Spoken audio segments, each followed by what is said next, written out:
হাসির রাজা, জ্ঞানের রাজা, রসিক রাজা। আমি সব ভেঙে ফেলবো, ভেঙে ফেলবো। অনেক হয়েছে, আর সহ্য হচ্ছে না। আমি সব ভেঙে ফেলবো, ভেঙে ফেলবো। মানে ও গিন্নি, গিন্নি, গিন্নি গো, একটু শান্ত হ, একটু কথাটা শোনো। না না, আমি আর কিচ্ছু শুনবো না। এক সপ্তাহ সময় দিচ্ছি, তার মধ্যে মহারানীর মতো ওই সীতাহার আমার চাই চাই চাই। আহা, কিন্তু গিন্নি ওটার যে অনেক দাম। আমার কি আর মহারাজের মতো অত টাকা আছে বলো? এই শোনো, তোমার কি আছে আর কি নেই তা আমার খুব ভালো করে জানা আছে, বুঝলে? কিন্তু গিন্নি, একটা কথা কান খুলে শুনে রাখো, এবারে যদি তুমি ওই সীতাহার আমাকে গড়িয়ে না দাও, আমি তাহলে চিরদিনের মতো বাপের বাড়ি চলে যাব। এই আমি বলে দিলাম। আচ্ছা ফাঁপড়ে পড়লাম আমি, কি যে করি। দূর, আর ভালো লাগে না।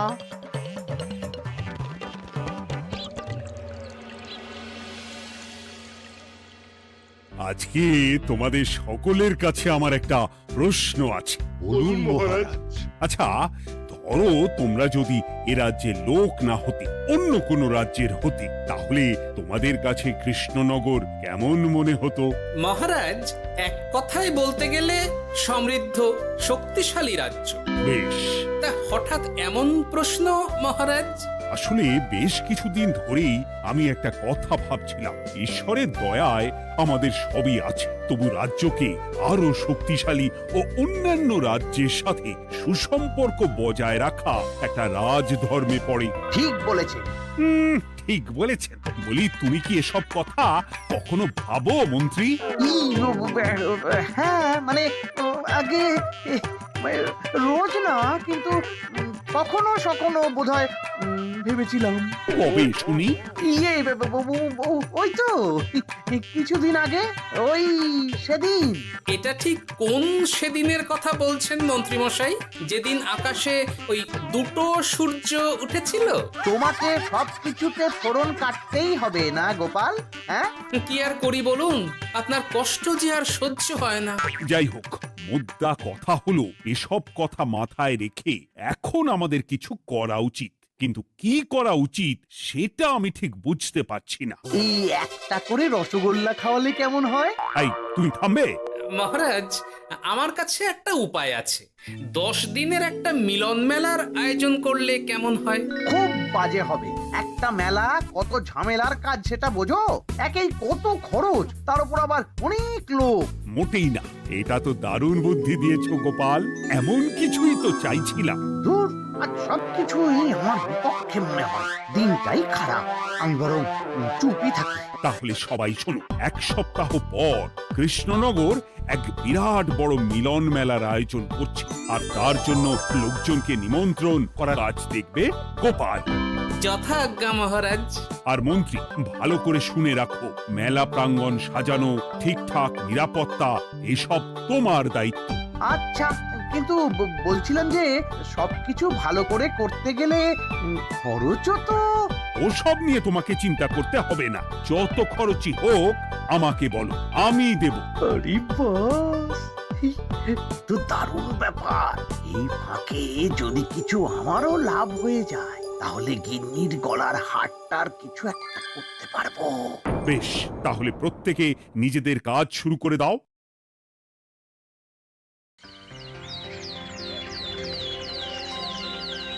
শোনো শোনো শোনো, 1 সপ্তাহ পর কৃষ্ণনগর মেলা প্রাঙ্গণে অনুষ্ঠিত হতে চলেছে 10 দিন ব্যাপী মিলন মেলা। সকল গ্রামবাসীকে এই মেলায় আসার জন্য আমন্ত্রণ জানানো হচ্ছে। শোনো শোনো শোনো।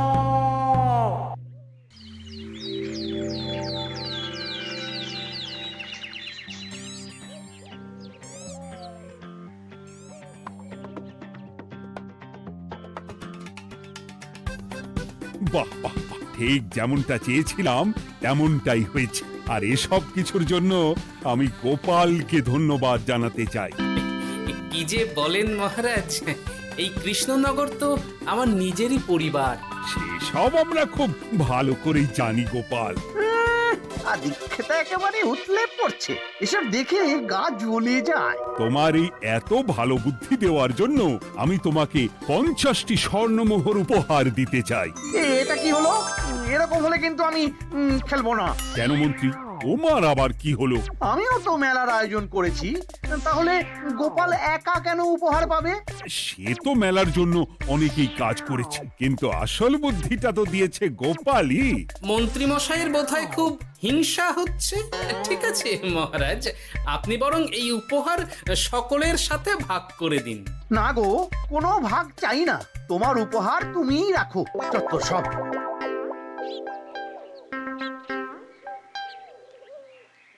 আমার কি এত খারাপ দিন এসেছে নাকি যে আমাকে গোপালের থেকে পুরস্কার নিতে হবে? অনেক হয়েছে। না না না, এবার আমাকেই কিছু ভাবতে হবে মনে হচ্ছে।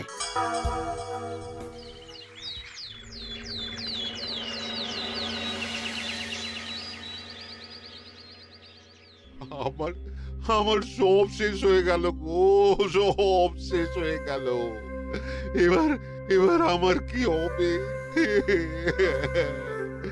মহারাজ, মহারাজ কিছু একটা করুন, মহারাজ কিছু একটা করুন।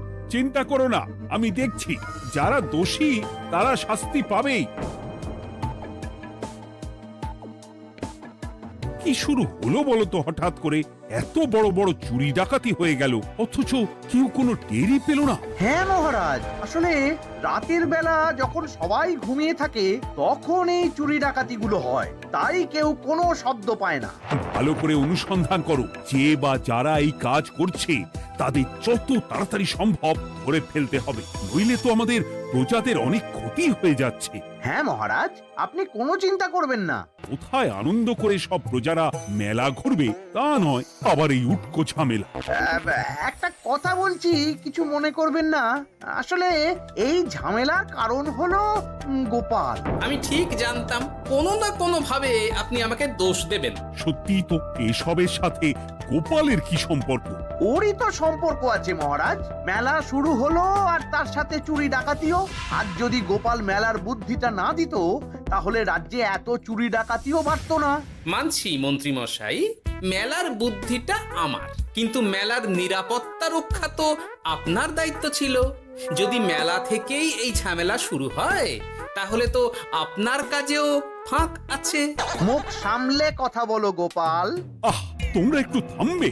এখন নিজেদের মধ্যে ঝামেলা করার সময় নয়। সবাইকে একসাথে কাজ করে আসল চোর ডাকাতদের ধরতে হবে, তারপর বোঝা যাবে কার দোষ ছিল আর কার নয়।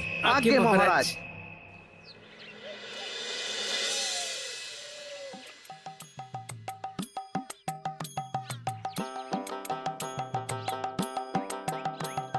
এই তো তুমি এসে গেছো।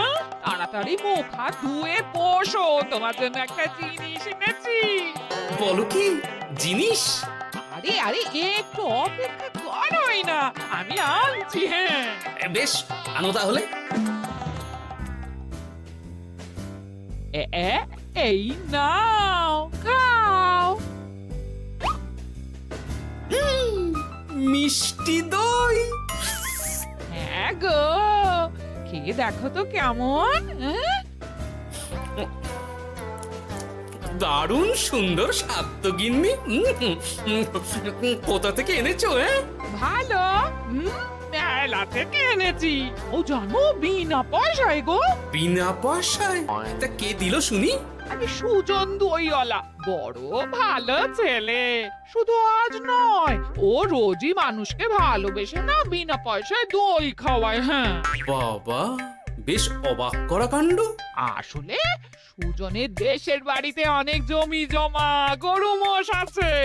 ও তাই বলে ওর টাকা পয়সার নাকি কোনো দরকার নেই, তাই ও বিনা পয়সায় খাওয়ায়। হ্যাঁ বুঝলাম।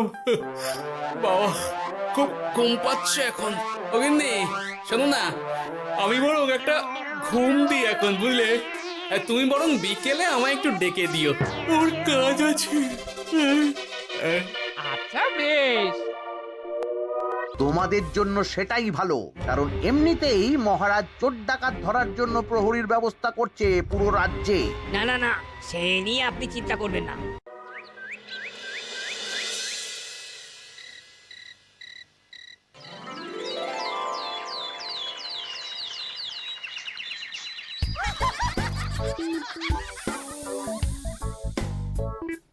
কই গো, ওরে আর কতক্ষণ ঘুম হবে? সকাল তো হয়ে গেল। সে কি গিন্নি, সকাল? তোমাকে যে আমি কতবার বললাম আমাকে বিকেলে ডেকে দেবে। বলি কবেকার বিকেল? গতকালে না আজকে? তা তোমার বুদ্ধিতে কি বলে গিন্নি? আমার বুদ্ধি নিয়ে কথা বলো, আগে নিজের ঘুমকে দেখো। গতকাল বিকেল থেকে ডেকে ডেকে গলা ব্যথা হয়ে গেল, কিন্তু ওনার ঘুম আর ভাঙে না। হতেই পারে না। পারে না? ওদিকে কাণ্ড দেখো, রাতের খাবার পর্যন্ত পড়ে আছে। আজব কাণ্ড। যাই হোক, অনেক দেরি হয়ে গেছে বুঝলে, আমাকে এক্ষুনি রাজসভার জন্য বেরোতে হবে।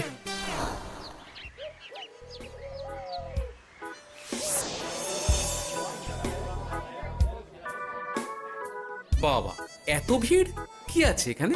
একটু কাছে গিয়ে দেখি তো। সত্যি সত্যি ভাই সুজন, তোমার হাতে জাদু আছে। এত সুন্দর মিষ্টি দই, এ স্বাদ ভোলার নয় ভাই। আচ্ছা, তাহলে এই হলো সুজন দইওয়ালা। ভালো মিষ্টি দই আছে, নেবে নাকি গো? পয়সা লাগবে না। জানি তো, সত্যি দারুণ স্বাদ এই দইয়ের। আমি খেয়েছি তো। তবে আজ নেব না গো, কাল এসে নিয়ে যাব। আচ্ছা আচ্ছা আচ্ছা।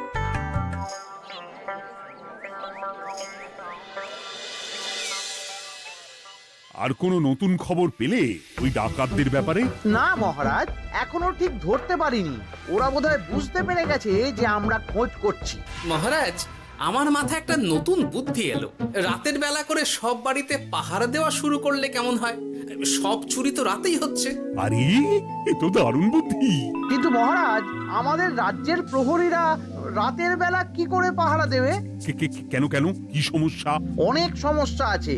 তাদের শরীর খারাপ হতে পারে, তার চেয়েও বড়, রাত জেগে থাকলে দিনে তারা সকলে ঘুমোবে, তখন পুরোটাই বেকার হবে। কিচ্ছু বেকার হবে না মন্ত্রী মশাই, আমাদের প্রচুর সেনা আছে, তাদের সকলকে দায়িত্ব ভাগ করে দিলেই হয়ে যাবে। তুমি বেশি বোঝো। গোপাল তো কিছু ভুল বলেনি মন্ত্রী, আমরা পাহারা বাড়াবো। আমি আজই সব সেনাদের সাথে কথা বলছি। সেনাপতি, তুমিও এই ব্যাপারটা একটু দেখো। যথাজ্ঞা মহারাজ।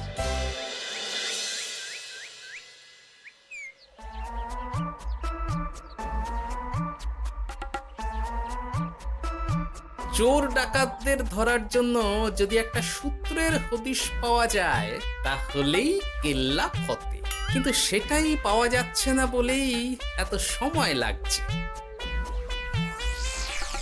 আরে, ওটা মন্ত্রী মশাই মনে হচ্ছে না? আড়ালে দাঁড়িয়ে এরকম কার সাথে কথা বলছে?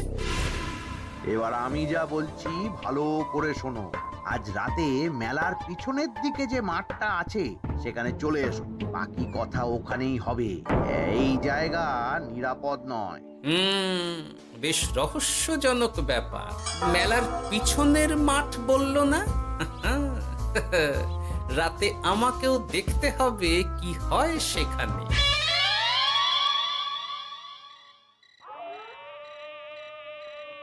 উফ, কি মশা রে বাবা! কখন থেকে দাঁড়িয়ে আছি, মন্ত্রী মশাইয়ের পাত্তা নেই কেন?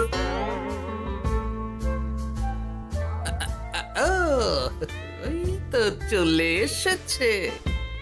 এই যে আমার সোনার হাটটা কই? হ্যাঁ, পই পই করে বলেছিলাম আমার ওটা চাই। আগে কি আর বলি বলুন তো, ওই হাটটা আমাদের দলের প্রধানের খুব পছন্দ হয়ে গেছে, তাই কোনোভাবেই ওটা দিতে পারলাম না। কি এত বড় সাহস! আমার বলার পরেও তুমি এরকম করলে? বড় ভুল হয়ে গেছে মন্ত্রী মশাই, এবারের মতন ক্ষমা করে দিন, আর হবে না, এই কথা দিচ্ছি। তোমাদের জন্য সেটাই ভালো, কারণ এমনিতেই মহারাজ চোর ডাকাত ধরার জন্য প্রহরীর ব্যবস্থা করছে পুরো রাজ্যে। না না না, সে নিয়ে আপনি চিন্তা করবেন না, আমাদের ধরা পড়ার কোনো সুযোগই নেই। কারণ যে পরিমাণ ওষুধ আমি আমার দইতে মিশিয়ে দিই, সেটা একবার যে খাবে মরার মতন ঘুমোবে। বাহ বাহ বাহ, সে তো খুব ভালো। করো করো। তার কোনো নতুন খবর পেলে? মেলা তো শেষের দিকে। হ্যাঁ পেয়েছি। পাশের গ্রামে বলরাম নামে এক বড় মহাজন আছে। পরশু তার মেয়ের বিশাল ধুমধাম করে বিয়ে। শেষ একটা বড় দান মারতে পারলেই আপনার আমার দুজনেরই শান্তি। আচ্ছা, এই ব্যাপার তাহলে। এসব কিছুর পেছনে মন্ত্রী জড়িত। এইবার বুঝতে পারছি কেন রাতের পাহারাতে ওনার এত আপত্তি ছিল। কিন্তু ওই লোকটা কে? ঠিক আছে, এখন যাও, একটু সাবধানে কাজ করো আর আমার পাওনাটা ঠিকঠাক দিও, কেমন? সে কি সুজন দইওয়ালা? এবার আমার কাছে পুরো ব্যাপারটা পরিষ্কার হয়ে গেছে। না, কালই মহারাজকে সব জানাতে হবে, আর এদের হাতে নাতে ধরার জন্য একটা উপায় ভাবতে হবে।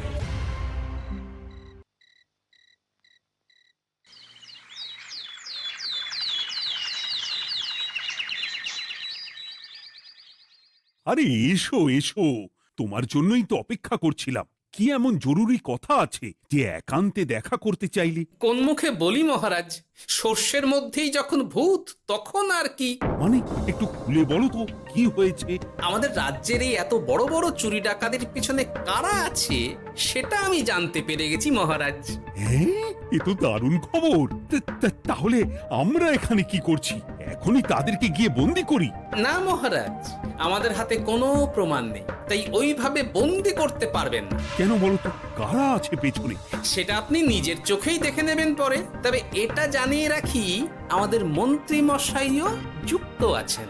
কি? আমাদের মন্ত্রী? এত বড় বিশ্বাসঘাতকতা! আমি এখনই নিজের হাতে ওকে বন্দি করতে চাই। না না না না মহারাজ, সেটা করলে বাকি ডাকাতদের ধরতেই পারবেন না। তাহলে উপায়? আমি জানতে পেরেছি এই ডাকাতদের পরের নিশানা হলো পাশের গ্রামের বলরাম মহাজনের বাড়ি। বলরাম মহাজন? কাল তোর মেয়ের বিয়ে, আমাদেরও তো নিমন্ত্রণ আছে সেখানে। তাহলে তো আরোই সোনায় সোহাগা। শুনুন মহারাজ, আমার মাথায় দারুণ এক বুদ্ধি এসেছে। সে কি? হ্যাঁ, আপনি কোনো চিন্তা করবেন না, আমি শুধু যা বলছি সেটা করুন, বাকিটা আমি সামলে নেব। তবে দেখবেন যেন মন্ত্রী মশাই এসবের কিচ্ছুটি টের না পায়। বেশ বেশ বেশ।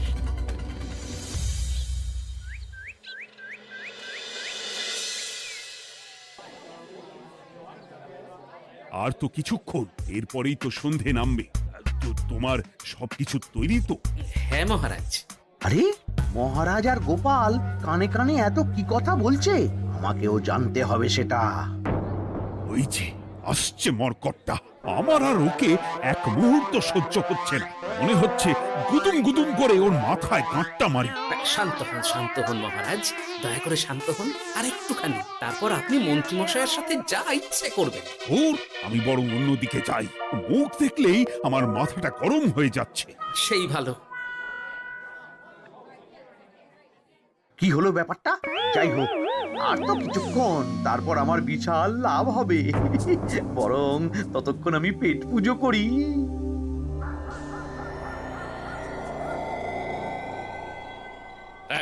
যা যা দামি জিনিস আছে সব দিয়ে দে। এই তো খেলা শুরু। এবার আর আমায় পায় কে? ও বাবা, এরা আবার কারা? সত্যি গোপাল দারুণ চাল চেলেছে। এই তোমরা এখানে কি করতে এসেছো? কেন, তোমরা যা করতে এসেছো? ডাকাতি? এমন তো কোনো কথা ছিল না। কার দলের লোক তোমরা? মন্ত্রী মশাইয়ের দলের লোক। এই রে, কি বলছে সব? কোথায় কোথায়? এই মন্ত্রী মশাই, এই কি বলছে এরা?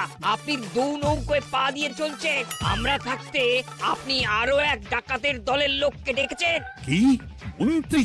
শেষে কিনা তুমি? কি খেয়েছে রে, আর বোধহয় বাঁচতে পারবো না। কই, চুপ কেন? বলুন, মন্ত্রী মশাই সোনার হার ডাকাতি করে আপনাকে দেওয়ার জন্য এখানে ডেকেছেন। কি সোনার হার? আমাকেও তো একই কথা বলেছে।